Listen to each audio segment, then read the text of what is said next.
Halo, nama saya Natasha, NPM 19050022. Pada mata pembelajaran Strategi Belajar dan Pembelajaran dengan dosen pembimbing Ibu Nailul Himi Hasibuan dengan judul Pemahaman Konsep Matematis, Komunikasi Matematis, dan Berpikir Kritis Matematis. 1. Pemahaman konsep matematis. Pemahaman konsep adalah salah satu aspek penilaian dalam pembelajaran. Penilaian pada aspek pemahaman konsep bertujuan untuk mengetahui sejauh mana kemampuan siswa menerima dan memahami konsep dasar matematika yang telah diterima siswa dalam pembelajaran. Jadi, pemahaman konsep sangat penting, karena dengan menguasai konsep akan memudahkan siswa dalam belajar matematika. Agar potensi siswa dapat dikembangkan secara optimal, berdasarkan perkembangan aspek kognitif, menurut Ebuk dan Straker dalam Depdiknas 2003-4, asumsi tentang karakteristik siswa dan implikasi terhadap pembelajaran matematika diberikan sebagai berikut. Siswa akan mempelajari matematika jika mereka mempunyai motivasi. Siswa mempelajari matematika dengan gayanya sendiri. Siswa mempelajari matematika baik secara mandiri maupun melalui kerjasama dengan temannya. Siswa memerlukan konteks dan situasi yang berbeda-beda dalam mempelajari matematika. Indikator pemahaman konsep. Mengetahui kemampuan siswa dalam memahami konsep matematika, maka perlu diadakan penilaian terhadap pemahaman konsep dalam pembelajaran matematika. Tentang penilaian perkembangan anak didik, dicantumkan indikator dari kemampuan pemahaman konsep sebagai hasil belajar matematika. Indikator pencapaian pemahaman konsep menurut Wardani Maulida 2014 adalah 1. Menyatakan ulang sebuah konsep. 2. Mengklarifikasi objek menurut sifat-sifat tertentu sesuai dengan konsepnya. 3. Memberi contoh dan bukan contoh dari konsep. 4. Menyajikan konsep dalam bentuk representasi matematis. 5.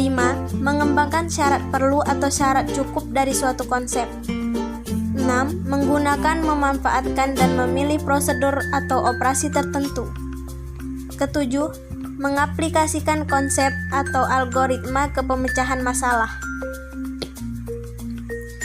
Sejalan dengan pendapat di atas, tim PPPG Matematika 2005-86, Dafril 2011, menyatakan indikator pemahaman konsep tersebut adalah: pertama, kemampuan menyatakan ulang sebuah konsep adalah kemampuan siswa untuk mengungkapkan kembali apa yang telah dikomunikasikan kepadanya.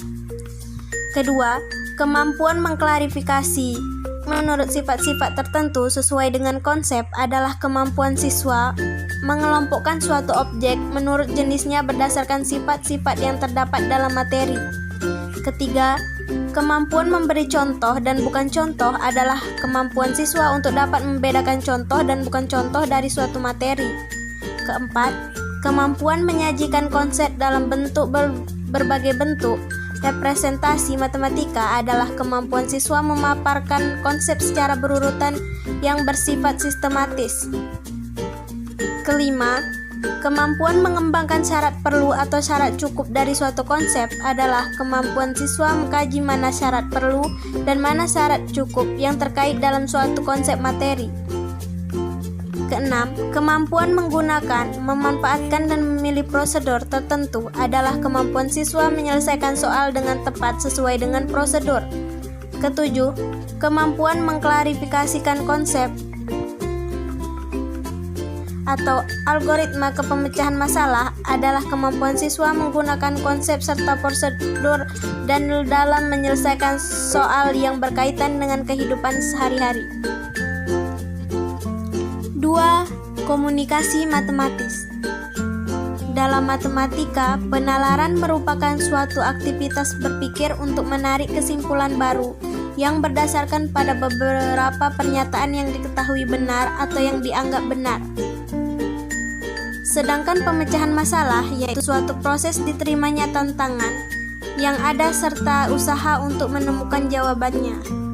Kedua aktivitas berpikir tadi harus dikomunikasikan secara lisan ataupun tertulis sehingga dapat diketahui oleh orang lain. Adapun indikator komunikasi matematis menurut NCTM 1989-214 dapat dilihat dari kemampuan mengekspresikan ide-ide matematis melalui lisan, tulisan, dan mendemonstrasikan serta menggambarkannya secara visual. Kemampuan memahami, menginterpretasikan, dan mengevaluasi ide-ide matematis baik secara lisan, tulisan, maupun dalam bentuk visual lainnya. Kemampuan dalam menggunakan istilah-istilah, notasi-notasi matematika, dan struktur-strukturnya untuk menyajikan ide-ide, menggambarkan hubungan-hubungan dengan model-model situasi. 3. Berpikir kritis matematis. Beberapa definisi yang berbeda mengenai berpikir kritis dikemukakan oleh 1991, Krulik dan Rudnick 1993, Ennis 1996. Dalam Rosa Minah 2008 22-24. Meskipun terdapat perbedaan, namun pada dasarnya terdapat kesamaan yang dijadikan sebagai landasan dalam menghasilkan suatu definisi operasional. Berpikir kritis matematis artinya berpikir kritis dalam bidang matematika. Dari definisi berpikir kritis di atas, maka berpikir kritis matematis adalah aktivitas mental yang dilakukan menggunakan langkah-langkah sebagai berikut. Pertama, memahami dan merumuskan masalah dalam matematika. Kedua, mengumpulkan informasi yang diperlukan yang dapat dipercaya. Tiga, menganalisis informasi yang diperlukan dengan mengklarifikasi informasi yang diperlukan dan yang tidak diperlukan. 4. Merumuskan konjektur, dugaan atau hipotesis. 5. Membuktikan konjektur atau menguji hipotesis dengan kaidah logika. 6. Menarik kesimpulan secara hati-hati atau reflektif. 7. Melakukan evaluasi. 8. Mengambil keputusan. 9. Melakukan estimasi dan generalisasi. Membaca dan menulis untuk berpikir kritis dalam matematika. Tujuan pengajaran matematika. Pertama, pelajari konsep matematika dan strategi pemecahan masalah. Kedua, dapatkan pengetahuan baru melalui pemecahan masalah dalam konteks Ketiga, belajar dalam pengaturan siswa, pengalaman, aktif dan kolaboratif. Keempat, gunakan penyelidikan dan penemuan.